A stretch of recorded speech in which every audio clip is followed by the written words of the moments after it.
We'll be looking at how the failing hospitals can be turned around. Also tonight, the undercover police who use the identities of dead children, authorised at the highest level, says a new report. A jump in the inflation rate after the cost of clothing and petrol goes up, but wages are still lagging behind. And could Chris Froome make it 2 victories in a row for Britain at the Tour de France? He's well out in front. On BBC London, caught on CCTV but not investigated. New figures suggest thousands of crimes are being written off by police. And after it failed hundreds of patients, Basildon Hospital is placed under special measures.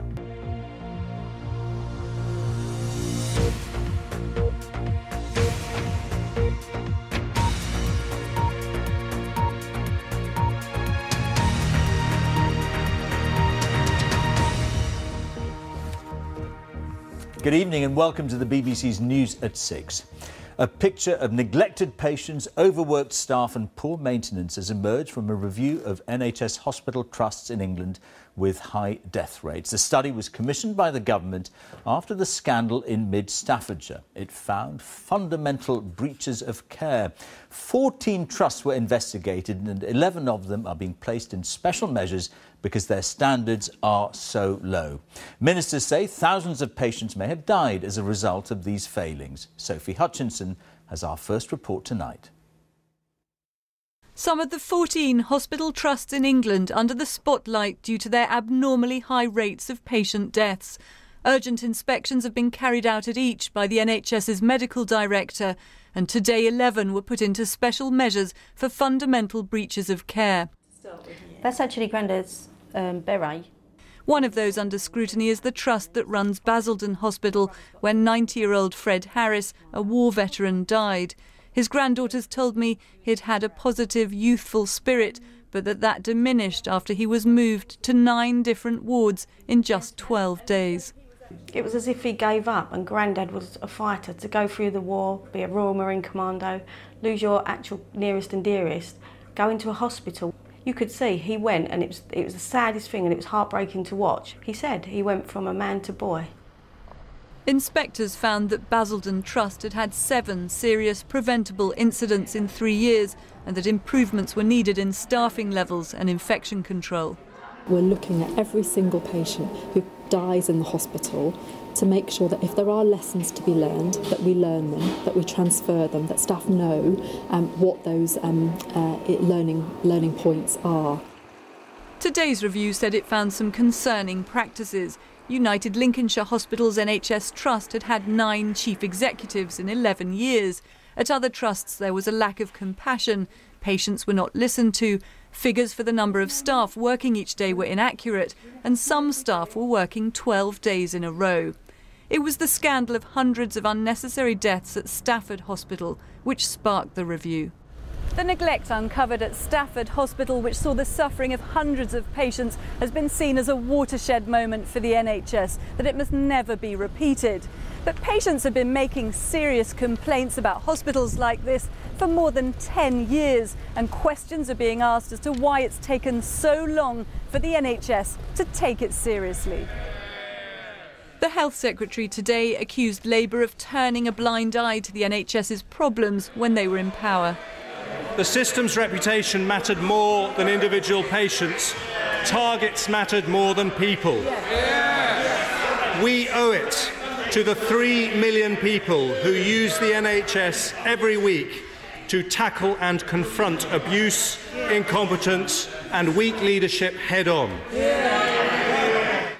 But Labour insists hospital care deteriorated on the government's watch. The loss of over 4,000 nursing jobs under this government, which has now been laid bare, is a monumental mistake, while £3 billion has been siphoned out of the NHS frontline to pay for a reorganisation that nobody wanted and nobody voted for. Teams of external experts are now being sent in to the 11 trusts in special measures.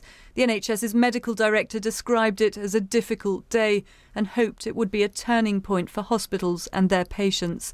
Sophie Hutchinson, BBC News.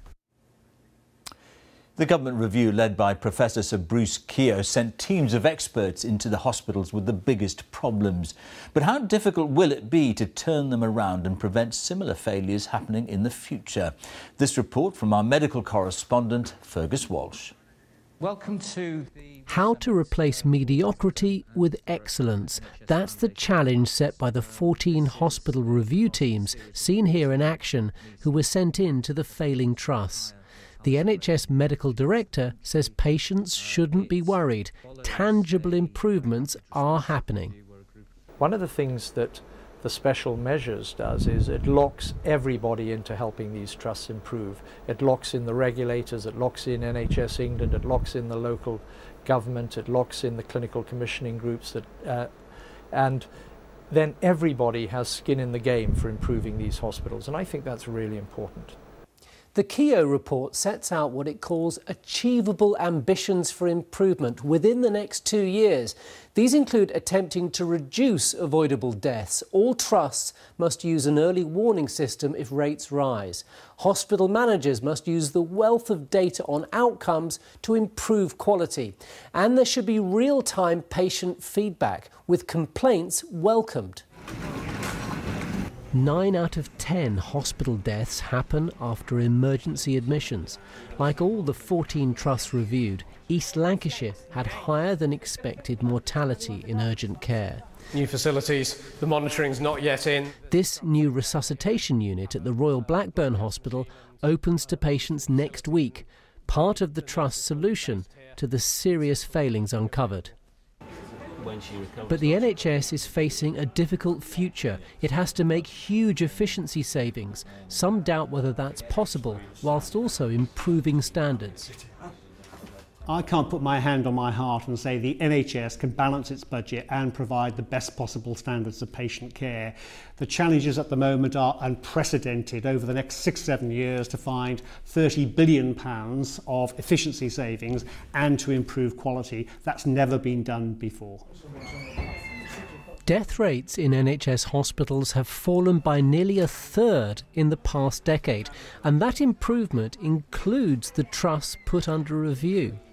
The challenge is to eliminate pockets of inadequate care which threaten to undermine the excellence found in so much of the NHS. Fergus Walsh, BBC News.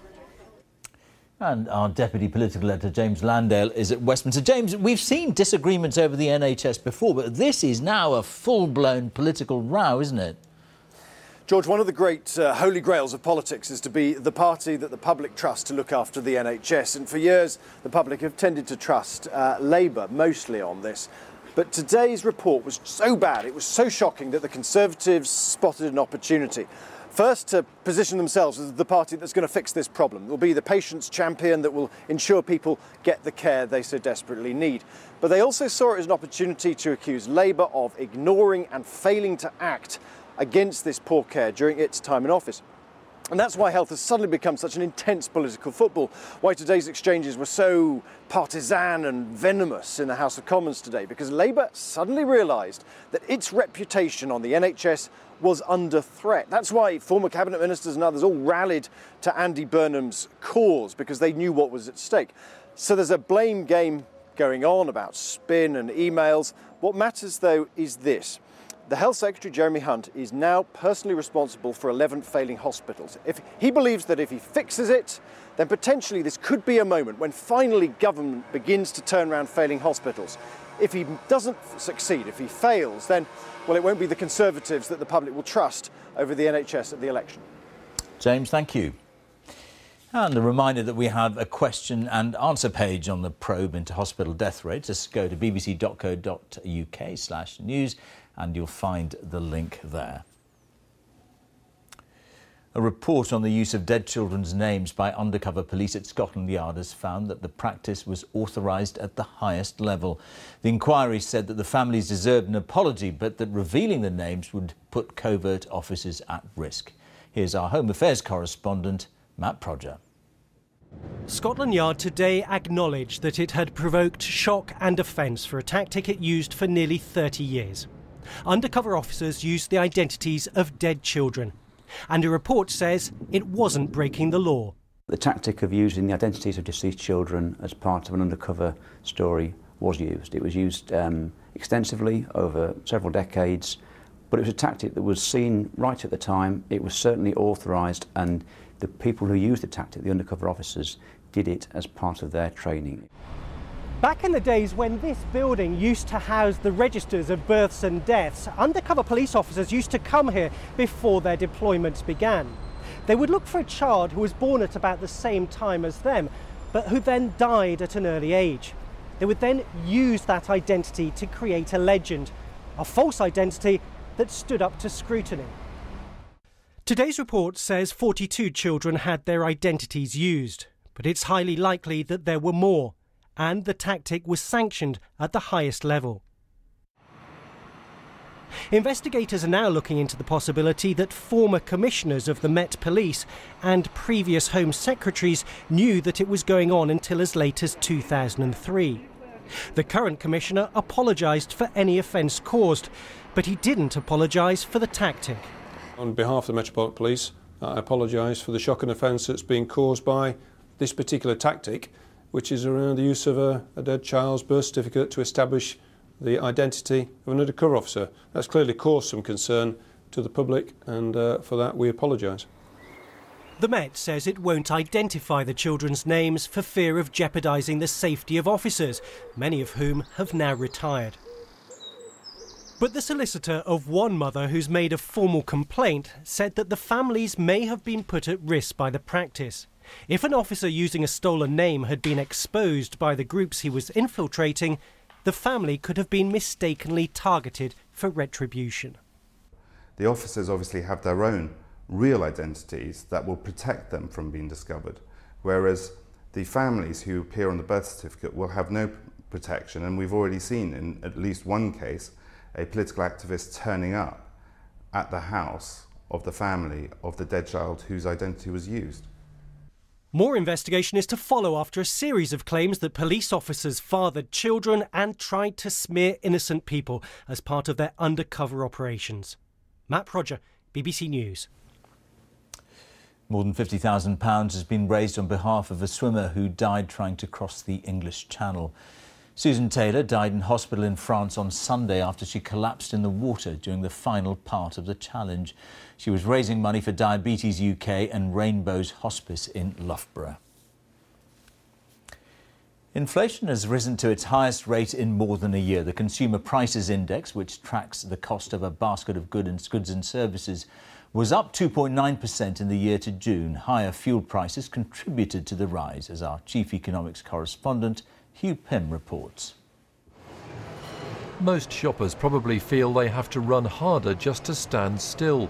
Cost of living increases measured by inflation have accelerated, while average wage rises are lagging well behind.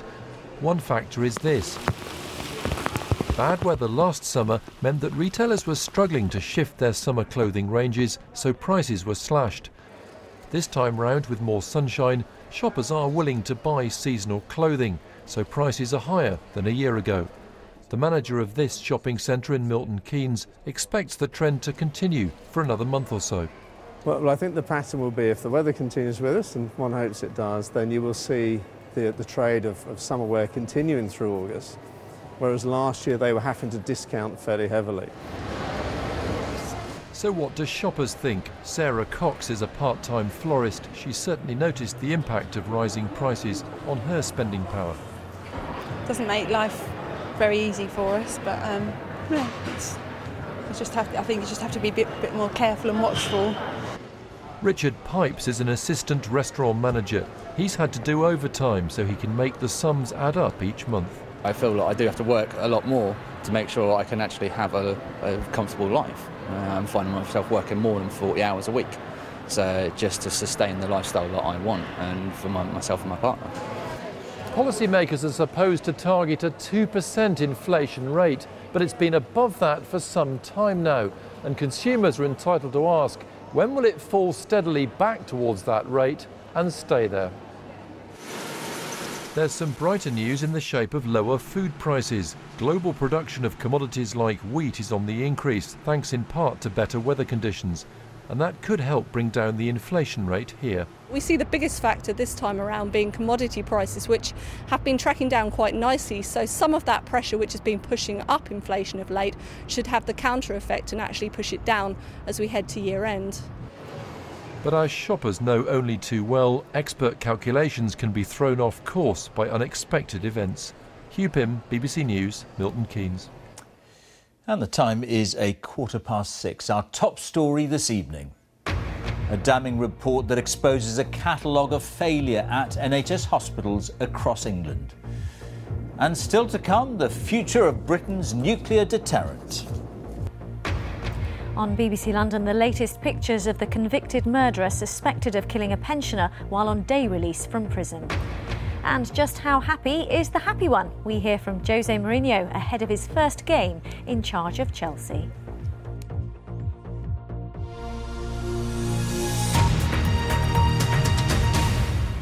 It's one of the basics of modern life, fuel. With demand growing and new production techniques being developed, this week we're looking at the future of our supplies. In the US, a new boom is underway, extracting shale gas through a process known as fracking.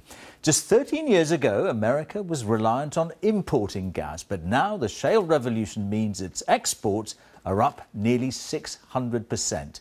It will sell gas to Britain in 2015. It's thought the US now has enough supplies to last the next 100 years. From Texas, our science editor David Schuckman sent this report. Nowadays, the quality of data. A glimpse of the underworld, a 3D view revealing the geology beneath our feet. Each layer is an area of rock. This is the latest way to discover shale, a type of rock holding so much gas it's transforming the future of fuel.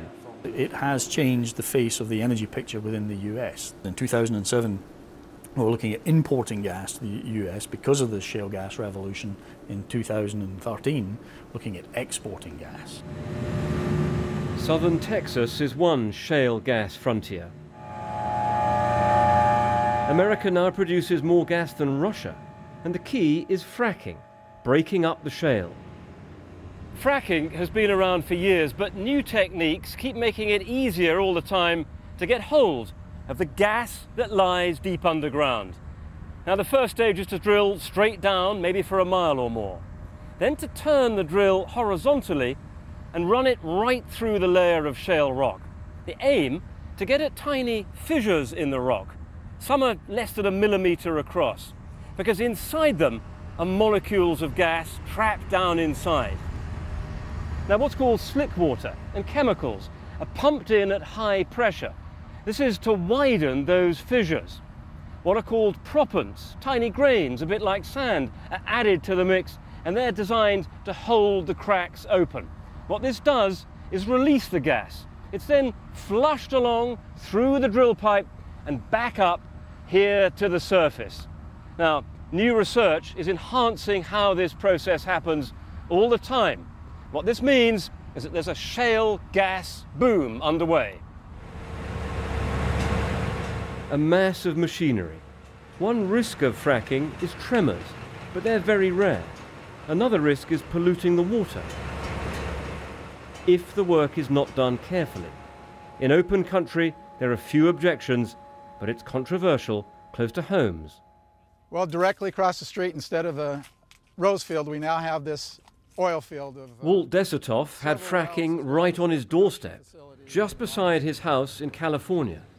The company involved wouldn't comment. The fracking was for oil, not gas, but the process was the same. Well, it was major inconvenience because of the activity around the clock, as well as the smells, the dust on the road from the amount of trucks, the noise. But fracking is worth billions. This terminal in Louisiana, built to import gas, is now being converted to export it. American shale gas will be sent from here to Britain, Spain and other countries. Potentially huge business. So fracking operations are speeding up, with more than 1 million in America so far. There's a lot of opposition, one state has banned it, but with huge demand for the fuel, a gold rush is on. David Schuckman, BBC News in Texas. A rift has opened up in the coalition over Britain's Trident nuclear deterrent. A Liberal Democrat-led review says it would be possible to cut the number of missile-carrying submarines down to 3 without compromising national security. However, the Defence Secretary Philip Hammond called the suggestion either naive or reckless. Our defence correspondent Caroline Wyatt examines the findings. For more than 40 years, the UK's nuclear-armed submarines have stalked the seas, with at least one Vanguard submarine on patrol at any given time. It's seen by supporters as the ultimate guarantee of the UK's security. Missile away! Able to launch long-range missiles at a moment's notice, deterring any potential attack. While the government remains committed to Trident, the system will need to be renewed at a cost of at least £20 billion. At the request of the Liberal Democrats, the Cabinet Office led a review to see if there was a cheaper option. We can adapt our nuclear deterrence to the threats in the 21st century by ending 24-hour patrols when we don't need them and buying fewer submarines. That way, we can take a big step down the ladder of disarmament and keep our country safe. Britain has 4 Vanguard submarines armed with nuclear weapons. The review says the UK could end the 24-hour patrols known as continuous at-sea deterrence and go down to 3 submarines. But it's ruled out other ideas, such as using cruise missiles and bomber aircraft. All this, though, has highlighted the coalition's differences. If you reduce from 4 boats to 3 boats, that is not at all the same level of deterrence. It wouldn't be credible as a deterrent on the same scale, and for a small saving in money, it is making a big reduction in Britain's national security. The decision on replacing the Vanguard submarines doesn't have to be made until after the next election, giving plenty more time for debate over exactly what having the nuclear deterrent means for the UK and for its allies abroad. Well, it's important because, whether we like it or not, people still admire and respect brute force. We haven't gone beyond that. So the possession of nuclear weapons and an effective deterrent are extremely important to Britain's place in the world. Without a like-for-like replacement for Trident, some fear the UK's permanent seat on the UN Security Council could be at risk. Although anti-nuclear campaigners, CND, say the government's review should have looked at not replacing Trident at all. Caroline Wyatt, BBC News. The BBC has spent around £5 million on 3 inquiries set up in the wake of the Jimmy Savile scandal. The corporation's annual report revealed the Pollard review alone, which looked into Newsnight's dropped investigation into Savile, cost £2.8 million. Let's talk to our media correspondent David Silito, who's outside New Broadcasting House. David, and this comes after we heard about the millions that was spent on paying off outgoing staff. Well, Lord Patton's verdict was this was a year that went from the Olympics to Savile, from incredible highs to desperate lows, and Savile was the worst. And restoring public trust was the #1 priority. That's the justification for that £5 million figure for the various different inquiries. And they say it would have been more expensive if they'd gone for public inquiries, as some wanted. And of course, it's not all bad news. The annual report reveals, for instance, that Top Gear is now the most watched factual programme in the world, and the BBC is going to be making even more profit after a deal that's just been carried out to acquire its international rights. Of course, the people who own those rights are also going to do quite well. One of them, the shareholder, is Jeremy Clarkson, the presenter of Top Gear, and if you add in the final dividend, he's going to make around about £13 million. David, thank you. A Norwegian neo-Nazi linked to the mass killer Anders Breivik has been arrested by police in France on suspicion of preparing a terrorist attack. The French Interior Ministry said Christian Vikernes was a potential threat to society. He was arrested along with his wife in central France after she bought 4 rifles.